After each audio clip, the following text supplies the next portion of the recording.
Hello friends and enemies. Today's video has been inspired by James Aspey. James Aspey is a social media animal rights activist with 95,000 subscribers here on YouTube. James has found himself in a bit of drama lately, of which the latest installment is, of all things, about cryptocurrency. He put out a video urging his viewers to immediately invest in EWT, Energy Web Tokens. I'm very excited to share with you the investment opportunity that I've recently put in every single dollar, basically, of my life savings, as well as selling my van, which is my only asset, and also reaching out to my community and saying, if anybody has ever thought about donating to me, now would be the best time ever. Number two, why do I invest so much into this foundation? Because I very strongly believe in their ethos. So first of all, let me tell you how I came onto this. I have a friend, his name is Randy. He is a very intelligent person, and I've known him for many years. I trust his opinion very much. I invested in this straight away when I learned about this, because time is of the essence, very much so. If you're not already involved in the cryptocurrency realm, you want to know how to invest in this, then my recommendation would be to join our Facebook group, which is called Team Green Investment Opportunities. We're going to teach people how to go through it step by step for $25 US. You can learn this online, you don't need to join the group, but if you just want to have someone kind of hold your hand and just take you step by step, then we're happy to do that for you. Why do I care about all this? Well, I have what you can call a passing interest in blockchain, although I am by no means not an expert, and there were some red flags raised in that video. I have some genuine questions for James Aspey, so before you rush to invest and get rich quick, stick around and watch this whole video. If James Aspey can answer these questions, then maybe it might be worth investing some coin in EWT. Or maybe not. I'm not giving financial advice here by any means. The only thing I will advise you of is that this will be my "this is not financial advice" disclaimer from here on out. This is not financial advice. This video will be broken down into 4 parts. 1. Crypto bros. 2. What is EWT? 3. Some questions I think you should ask before investing. 4. Closing thoughts. Part 1. Crypto bros. What is a crypto bro? He's a non-technical individual who suffers from a fear of missing out and general enthusiasm for the world of cryptocurrency. Some crypto bros have struck gold, some have not been so lucky. So why do I bring this up? I feel like James and his pal Randy, who, if you watch James' video, then you know you can totally trust, are the quintessential crypto bros. Yo, what's cracking, everybody? How you doing? So I'm here with my homie Randy. Yo, what up, big dog? Yo, man, I have no idea what all this stuff means, but Randy's very good at this. It's like another language to me. Okay, so anyways, when we posted the video, the price was hanging around the mid $8. This morning it went down to about $8.10, and then right now we went from actually $8.19 all the way to a high of $9.90. So about 19% in the last hour. So Whoa, yeah, advice? it's not financial advice, but I just a couple of guys paying attention to the charts. Yeah, that's it. Peace. Thanks for letting us know, Randy. The inexplicable lack of shirts, the enthusiasm, the graph on the laptop in the background that James gestures to while proclaiming he has no idea what's going on. It's the whole 9 yards. I think this thumbnail in James' original video also nicely depicts the essence of the crypto bro. Is it possible that James has good intentions? Of course. I personally don't think he means to harm anyone, especially his supporters. As for this Randy dude, well, I know literally nothing about him, so who knows. James' video has all the hallmarks of what's known in the investment world as a pump and dump. This is when you hype up an investment to get people to buy in, by therefore also increasing the value of your own share. And then once the price has been driven up, you sell. It's market manipulation, and it's illegal. 50 Cent did it that one time. And it's alarmingly common in the crypto world. Part 2. Okay, what is EWT? To understand EWT is to first understand blockchain. So feel free to let go of your hats because this ride is kind of boring but necessary to be on to get to where we want to go. Blockchains. Insofar as it's possible to describe a blockchain simply, think of it as simply a ledger that a lot of people can write into but nobody can alter without everyone else agreeing. It's basically an immutable record of a series of transactions. Blockchain was invented by Satoshi Nakamoto to basically democratize currency. He was trying to solve a double spending problem by creating a method of transactions to be logged without a central arbiter of trust. Since its inception, blockchain has been used for a variety of other things like charity draws, digital identity, and supply chain management. Whether or not blockchain is the best tool for these applications is not the point. A lot of people, cyber bros, get excited about blockchain because it's new and shiny, but it's not actually self-evident that blockchain is really the way of the future in the way that some like to say it is. As for cryptocurrency, it's a digital currency that transactions are documented in a blockchain. Okay, but tofu, what is EWT already? Alright, I won't leave you in suspense anymore. EWT, Energy Web Token, is a token that exists in the EWF blockchain. There's more I can say on this topic, but I'll just leave it at that, because for purposes of this video, that's all you really need to know. Tokens are what I think James Aspey bought with his van money, and what he thinks you should buy too. So what problems does EWF hope to solve? What value does it create?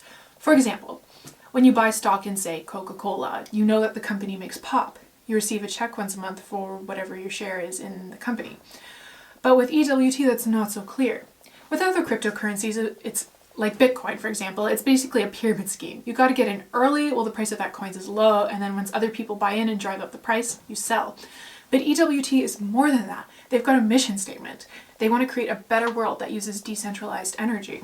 Oh yes, I read the white paper. But I'm not exactly entirely sure about the problems it hopes to solve or what demand it is looking to tap into, which leads me to part 3. I've got questions. Let me read from EWF's white paper.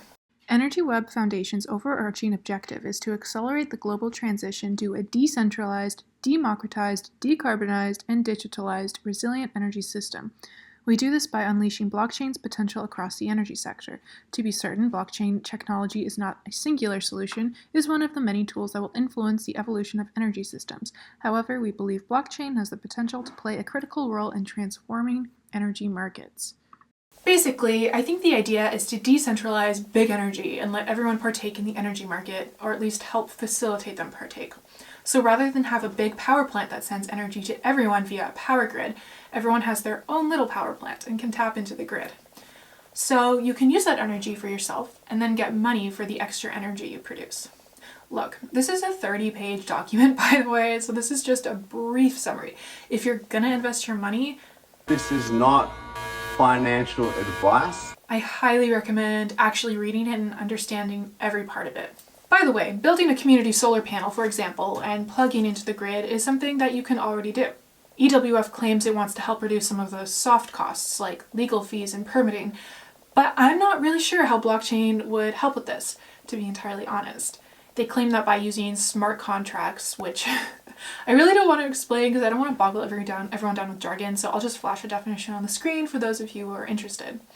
So yeah, they claim that by using smart contracts that they can eliminate or reduce these soft costs, but I personally don't see how, which is my first question for James.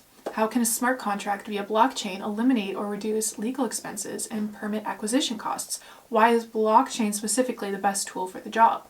So let it be known that I'm not an expert when it comes to the hurdles of creating accessible clean energy for all. I don't fully understand what's stopping us all from building a solar panel in our backyards. I mean, personally, I know that my number one obstacle would be my condo board because they would have a fit if I set up a solar panel. Can someone please recommend a blockchain I can invest in that will facilitate my condo board, leaving me the alone? But let's get back on topic. You all remember what I said about the trend of cyber bros getting excited about blockchain and all the problems it can solve without it being clear that blockchain is actually the answer? Yeah, that's the vibe I'm getting from EWF. Again, not an expert. I just feel like the hardest part of getting a solar panel on the roof is literally getting the solar panel on the roof. Here's another question for James Aspey. Does it actually make sense to decentralize energy? Energy seems location dependent, for instance. Like if we wanted to decentralize Coca-Cola and have a mini backyard Coca-Cola factory all around the world, then we could, I guess.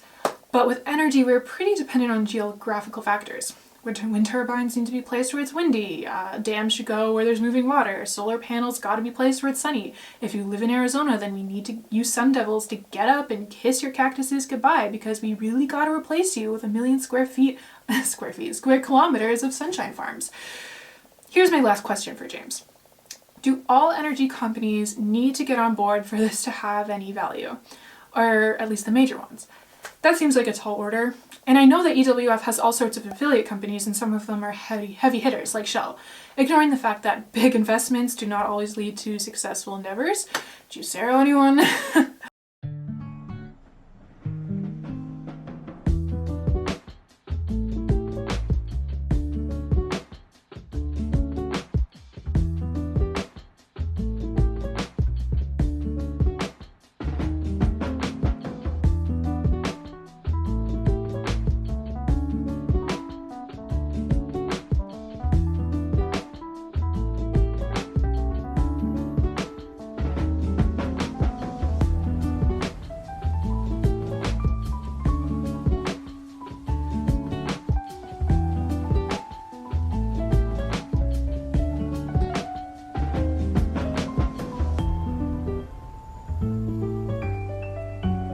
This is an example of tech bros using technology to solve problems, but did we really need a smart juicer? The market has spoken. The answer is no. But maybe the world just wasn't ready for a $400 juicer that only works if you can establish a Wi-Fi connection where you would actually be better off just squeezing the juice packets with your hands. After all, if there isn't a market for this incredible piece of technology in any universe, then why did the makers of Juicero get $120 million in funding? So, big investments do not necessarily lead to big success. But I looked into Shell's involvement, and I'm not seeing anywhere that they've put up the big bucks. Or any bucks. I haven't seen much buzz about it on their end at all, actually. There's an article published in Forbes by Crypto Bro referencing Shell and EWF, but it doesn't really reveal much. If I had to guess, but of course I don't know for sure, I would say that the EWF team asked Shell if they wanted to get involved. And Shell directly sent them to their blockchain center of excellence lead, Sabine, who probably said, why not? Shell just doesn't seem that excited about it, externally at least. Part 4. Some thoughts. It is entirely possible that there are practical applications of blockchain in the energy sector, specifically to democratize the power grid. Again, I'm just personally not understanding how, so I will personally not invest. James doesn't talk about any of this in his own video, yet he's urging his followers to invest. At the very least, James should have linked the white paper in his own video's description box, but he didn't even do that. Cryptocurrencies are extremely volatile because they are basically unregulated by design. This is exactly what makes them attractive to some people. When James puts out a video saying he's up 20%, that only matters if he actually sells, and he takes his tokens and he cashes out. Until then, he's made no money. It's also not surprising that prices have gone up after he pumped the token on his YouTube page. Maybe he can't account for the entire spike, but it's not unreasonable to think it had something to do with it. Luck also probably had a lot to do with it. Look, there's a lot more I could say on this topic, and a lot more questions I could ask. But I think this is enough. Look, who knows? Maybe James can answer all these questions and provide perfectly reasonable answers. But if you have been confused about anything I've talked about in this video, you should probably not invest in this blockchain. Because let's say James can answer these questions. If you don't understand the basics of what's going on here, he can easily give you an answer that sounds smart, but you might not know enough to recognize that he just fed you a word salad. I'm also not sure that alerting your supporters that you've sold all your assets and have invested everything in an altcoin like EWT is the most responsible. James can say, "This is not financial advice," all he wants, but he does have influence over people. And once you put everything you've got, all the vegan eggs, into one basket, then you're not investing, you're gambling. James celebrating that all his tokens have gone up 20% in value is like him getting lucky playing poker. With all that being said, I sincerely hope James does get lucky, because that's what it will be if this works out for him. Luck. He readily admits he has no idea what's going on. I personally wouldn't take financial inspiration from a guy like this. So that's all I have to say about that. Do whatever you want. Invest, don't invest. I don't care. Either way. Thank you for watching. Please leave your comments down below as a sacrifice to my overlord and god, the algorithm. Also, leave your comments because I like to hear what you have to say. Like, subscribe, and I'll see you in the next one.